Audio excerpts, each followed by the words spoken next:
JournalFeed. My name is Nick Zelt, and this is the only place to be spoon-fed the latest and greatest of emergency medicine.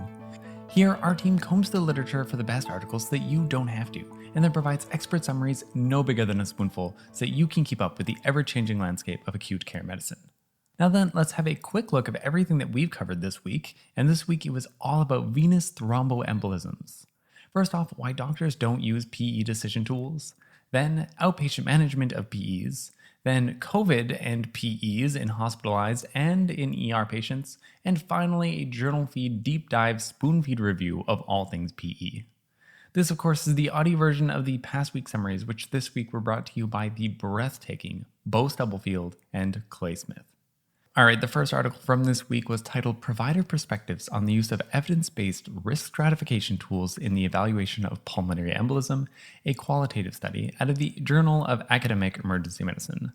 To start off our PE kick, let's address some of the reasons why we talk about PE so much already. And that's that there are a multitude of risk scores and decision aids for this disease. To name a few, we have the PERC score, the Wells score, Geneva, years, several more. Why so many? And this is a tough disease to spot and to know how to treat. It's easily missed, and yet at the same time when it's caught, it's notoriously overdiagnosed and overtreated. False positive rates have been reported in numbers as high as 10 to 26%. Even Choosing Wisely has weighed in on the matter, trying to discourage the ordering of CTPEs in patients with low pretest probabilities. But despite this, it often still happens. So you'd think that clinicians would be climbing over each other to try to use these scores, these risk scores that are evidence-based, right? Well, surprisingly not. Many efforts to bring evidence-based pulmonary embolism risk stratification into routine practice have largely failed. So why haven't these tools been a big success? Well, today's article ventured to determine just that, in a long overdue foray into the implementation science surrounding this issue. This was a qualitative study using semi-structured interviews with 23 emergency department providers, hospitalists, and primary care physicians from 12 hospitals, both academic and community, out of the United States. Most of the providers interviewed were indeed familiar with the risk tools, but they were not using them as intended. And the barriers to their proper use appeared to largely be a lack of knowledge, fear of missing a PE, and just plain emotional. These providers actually placed a higher faith in their gestalt than in evidence-based tools, while at the same time mistrusting the gestalt component of the Wells criteria. So it's kind of insightful and yet not.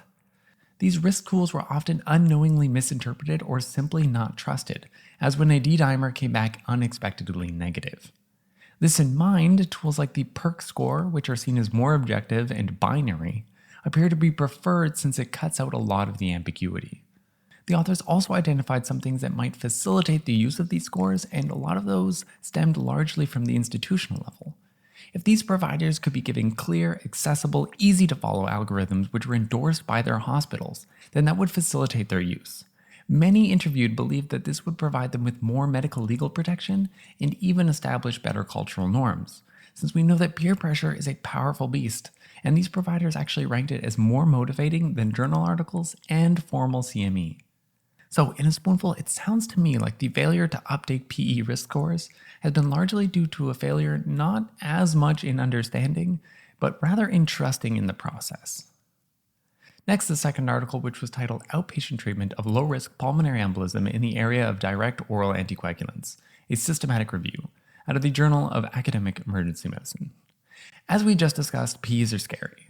But the majority of patients presenting with PEs are going to be hemodynamically stable and have a low 30-day mortality rate.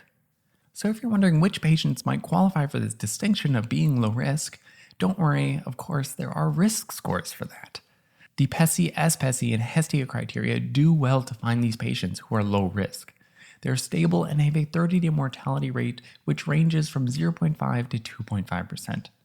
Trusting that these numbers are telling the truth, and I believe that they are, it doesn't sound to me like these patients really need to be hospitalized. And indeed, many guidelines are suggesting that outpatient management be considered in these patients.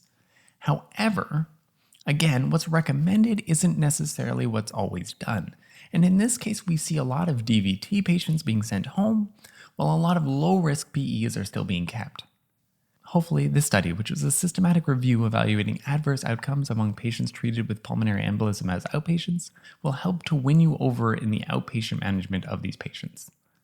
These authors selected 12 studies for inclusion. 4 were RCTs and 8 were non-RCTs, for a total of almost 3,200 patients. From this, they had 3 major findings. First, no one is really studying this very well. Very few controlled studies are looking at the outcomes of low-risk PE patients across inpatient and outpatient settings. As well, they're not looking into the anticoagulant class that's being used. Second, and sort of the meat of this article, is that there are very low rates of adverse outcomes in these patients. Pooled 90-day mortality was only 0.7% from the 10 studies that they deemed to be high quality. And the decision aids did a good job of selecting these patients. Those used were, again, the PESI score, the SPESI, and the Hestia criteria, with the majority of studies actually showing no episodes of recurrent VTE or major bleeding. But in those studies that did report any at all, they had rates of 1.4%, which is quite similar to other risk tools that we trust and use like the Heart Score and CURB-65. Lastly, their third major takeaway was that similar to prior RCTs, there was no significant association between the anticoagulant treatment class that was used and the rates of adverse events, meaning that they all had similar rates of major bleeding or recurrence.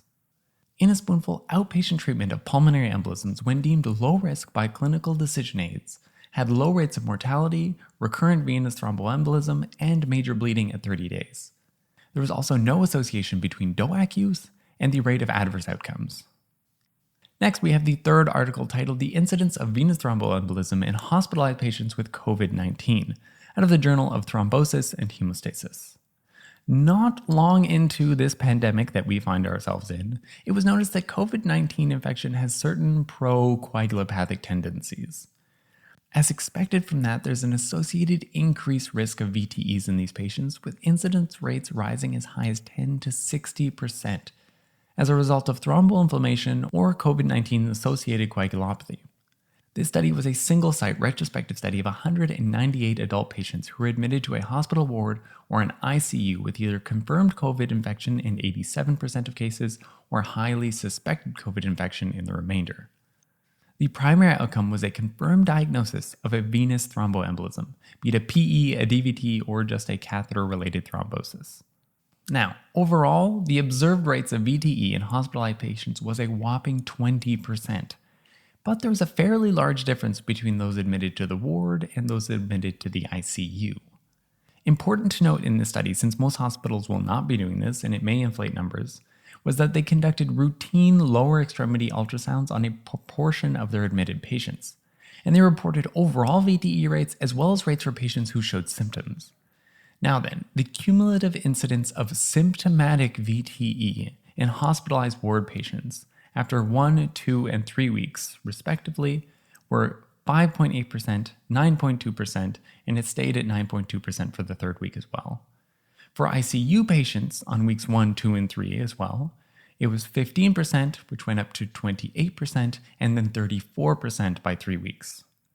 Also, having a VTE was associated with a 2.4-fold higher risk of death. As for whether or not these rates of clots are high enough to justify higher doses of thromboprophylaxis is yet to be seen though, however many trials are in the works. In a spoonful, in hospitalized patients with COVID-19 infections, there was an increased risk of venous thromboembolism, much more in ICU patients than on the wards. Next, we have the fourth article titled Association Between Pulmonary Embolism and COVID-19 in Emergency Department Patients Undergoing CTPA, the PEPCOV International Retrospective Study out of the Journal of Academic Emergency Medicine. While the previous article is useful, this is still primarily an emergency medicine podcast. So what about in the ER? We know that COVID-19 patients are hypercoagulable and have many more VTEs. But when they're seen in the ER, they're pretty much by definition earlier in their disease process. So this was a retrospective study of 26 emergency departments out of 6 countries that covered the 2-month peak of COVID-19 pandemic that was seen earlier this year. From this, they were able to enroll 3,200 patients with known COVID statuses that underwent CT pulmonary angiogram. So from all of these patients that were recruited, 30% had COVID-19 and 15% of them had PEs. However, the risk of PE was 15% in both the COVID positive patients as well as the COVID negative patients. So there was no association between COVID status and pulmonary embolism for an adjusted odds ratio of 0.98. From this study, the performance of the revised Geneva score and D-dimer were similar whether the patient was COVID positive or not. But since only patients with CTPAs were recorded in this study at all, that runs the risk of some inclusion bias. In a spoonful, for emergency department patients, the probability of PE was the same for COVID positive patients as it was for COVID negative patients.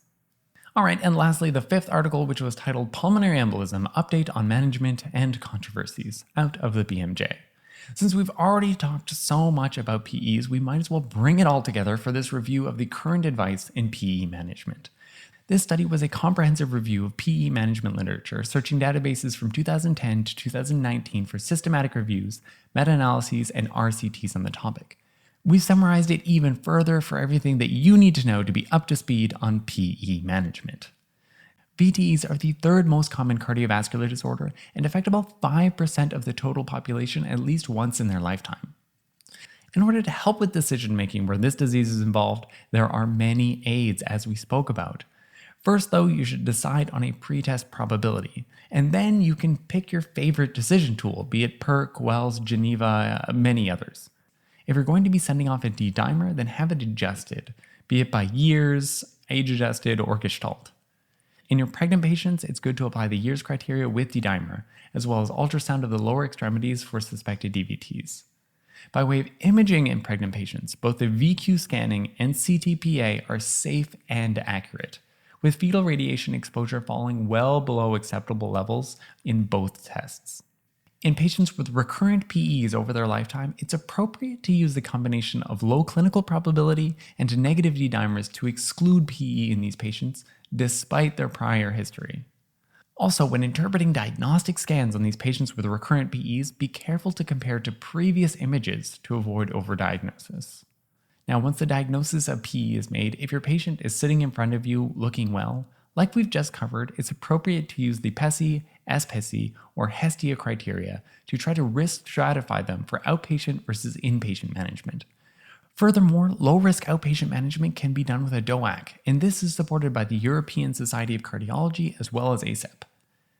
So speaking of treatment, you have several options. Low molecular weight heparin is recommended for patients unless acute intervention is suspected or if they have renal failure.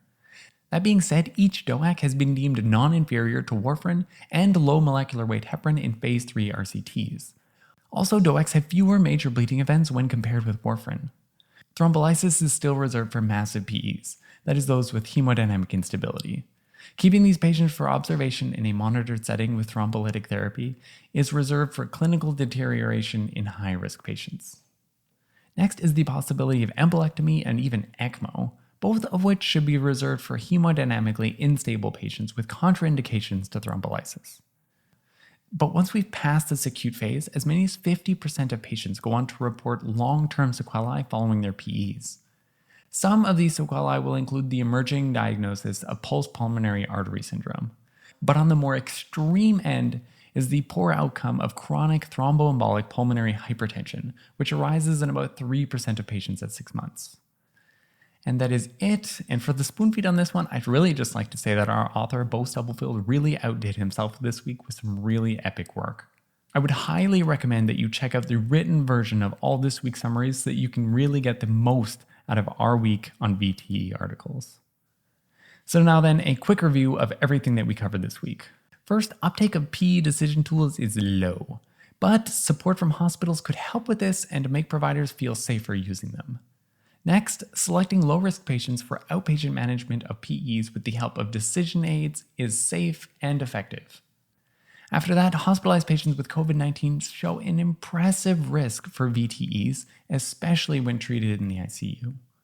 And lastly, COVID-positive patients, when compared to all comers, seem to have a similar rate of PEs when they're seen in the emergency department, which, as I just said, will not necessarily hold true for hospitalized patients. Now then, you've already earned your CME credits by listening to this. So now all you've got to do is go and collect them, which at the same time would support our team.